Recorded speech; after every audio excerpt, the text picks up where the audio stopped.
आज है 20 फरवरी 2025। दिन गुरुवार। मधुभाषी में आपका फिर से स्वागत है। चलिए देखते हैं मध्य प्रदेश की फटाफट 25 बड़ी खबरों को। इससे पहले आप न्यूज को कहां से देख रहे हैं, ये हमें कमेंट में बताना ना भूले। मुख्यमंत्री मोहन यादव ने कहा है कि राज्य सरकार धान उत्पादक किसानों को 2,000 रुपए प्रति हेक्टेयर के मान से उनके बैंक खाते में अंतरित करेगी।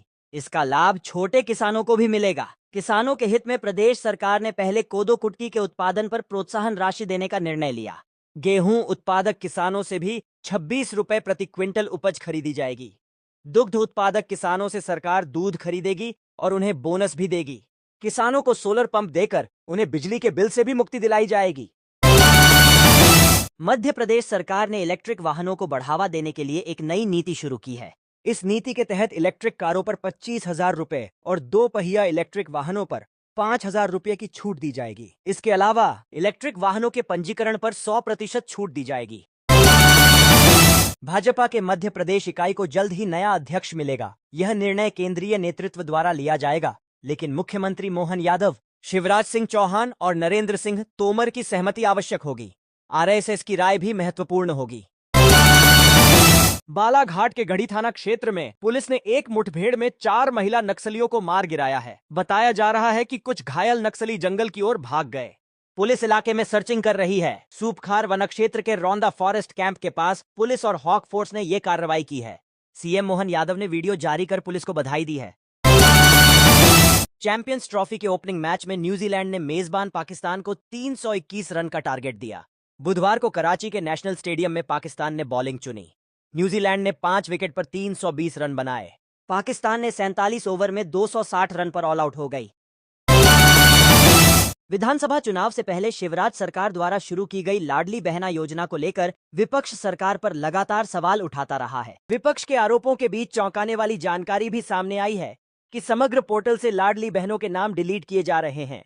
साथ ही समग्र पोर्टल से आधार को डीलिंक किया जा रहा है। ग्राम पंचायतों से लेकर ब्लॉक, स्थानीय निकाय और कलेक्टरों तक इसकी शिकायतें पहुंच रही हैं। 2 कलेक्टरों ने हाल ही में एमपी इलेक्ट्रॉनिक डेवलपमेंट कॉर्पोरेशन के एमडी को लेटर लिखकर इसकी जानकारी दी है। 2 साल में 3.5 लाख लाडली बहना कम हुई हैं। आसाराम बाबू बुधवार को इंदौर में सुपर स्पेशलिटी अस्पताल में इलाज कराने पहुंचा, जहां डॉक्टरों ने कुछ जांच कराने की सलाह दी है। आसाराम 12 साल बाद इंदौर के अपने आश्रम पहुंचा है। इसी आश्रम से उसकी गिरफ्तारी हुई थी। बताया जा रहा है कि वह कुछ दिनों तक यहीं रहेगा। प्रयागराज महाकुंभ में लोगों को गंगा नदी के घाट तक पहुंचने के लिए लंबी दूरी तय करना पड़ी। इसे देखते हुए उज्जैन में सिंहस्थ को लेकर इलेक्ट्रिक मिनी और 9 मीटर लंबी बसें चलाने के लिए बुधवार को सीएम मोहन यादव के सामने प्रेजेंटेशन हुआ है। इस पर सीएम ने कहा है कि पहले इसकी व्यवहारिकता का आकलन किसी शहर में इन बसों को चलाकर करेंगे, इसके बाद ही फैसला किया जाएगा। रीवा में होटल व्यापारी ने पूर्व विधायक की भतीजी के ब्रेकअप करने के बाद स्नड्ढक्र कराई है। पुलिस को 565 पन्नों में शिकायत सौंपी। युवक ने प्रेमिका पर खर्च किए गए कुल 80 लाख रुपए वापस मांगे हैं। इसमें 22 लाख रुपए नकद, आईफोन, महंगी घड़ी, फुटवेयर और पर्स शामिल हैं। युवक ने रुपयों के ट्रांजैक्शन और गिफ्ट्स के बिल समेत मोबाइल कॉल की डिटेल पुलिस को दी है। 50 साल की रेखा गुप्ता जिंदल दिल्ली की 9वीं सीएम होंगी। भाजपा विधायक दल की बैठक में बुधवार को उन्हें विधायक दल का नेता चुना गया। वे दिल्ली विधानसभा चुनाव में शालीमार बाग सीट से विधायक हैं। दिल्ली की 4थी महिला मुख्यमंत्री के तौर पर आरएसएस ने रेखा गुप्ता का नाम आगे बढ़ाया था और पार्टी ने उस पर मुहर लगा दी।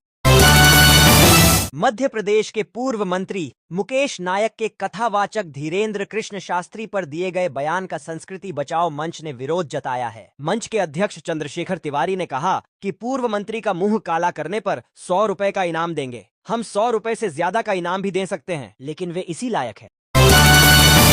महाकुंभ के दौरान संगम स्नान के लिए जाने वालों की भीड़ का रैला कुछ ऐसा है कि भोपाल से गलत ट्रेन में बैठकर युवती 650 किलोमीटर दूर गोविंदपुरी स्टेशन आ गई। यहां इधर उधर भटकते समय आरपीएफ ने बात शुरू की तो दर्द फूट पड़ा। आरपीएफ ने युवती के पिता को फोन किया। उन्होंने बताया, बेटी की गुमशुदगी का मुकदमा भोपाल में दर्ज है, आप उसे रोकिए, हम लेने आ रहे हैं। मध्य प्रदेश में कांग्रेस को एक तरफ जहां चुनावों में हार का सामना करना पड़ रहा है, दूसरी तरफ कांग्रेस के प्रदेश प्रभारी भी टिक नहीं पा रहे हैं। 3 सालों में 4 प्रभारी बदले जा चुके हैं। 3 दिन पहले भंवर जितेंद्र सिंह को हटाकर राजस्थान के बायतू से विधायक हरीश चौधरी को मध्य प्रदेश का प्रभारी बनाया गया है। आरटीओ के पूर्व आरक्षक सौरभ शर्मा की जमानत याचिका पर बुधवार को ईडी कोर्ट में सुनवाई हुई। सौरभ के वकील ने जमानत के लिए कोर्ट में तर्क रखा। उनके मुवक्किल की कोई आपराधिक पृष्ठभूमि नहीं है, लिहाजा उन्हें जमानत दिया जाना चाहिए। हालांकि सरकारी वकील ने एडवोकेट के तर्कों का कटाक्ष करते हुए जमानत का विरोध किया। वहीं कोर्ट ने फैसला रिजर्व रख लिया है। गुरुवार को कोर्ट जमानत पर फैसला सुना सकता है। भोपाल के लेक व्यू अशोका, हलाली रिट्रीट समेत 10 से ज्यादा hotel, resort, wellness centre and golf ground को सरकार प्राइवेट हाथों में सौंपने जा रही है। इन्हें public private partnership PPP model पर चलाया जाएगा। 24 और 25 फरवरी को भोपाल में होने वाली ग्लोबल इन्वेस्टर्स समिट में इन प्रॉपर्टी को प्रेजेंटेशन के जरिए इन्वेस्टर्स को दिखाया जाएगा। मध्य प्रदेश में 50,000 से अधिक अतिथि शिक्षकों को बड़ी राहत मिली है। लोक शिक्षण संचालनालय ने उनकी सेवा अवधि 30 अप्रैल तक बढ़ा दी है। यह निर्णय लोकल और बोर्ड परीक्षाओं के मद्देनजर लिया गया है।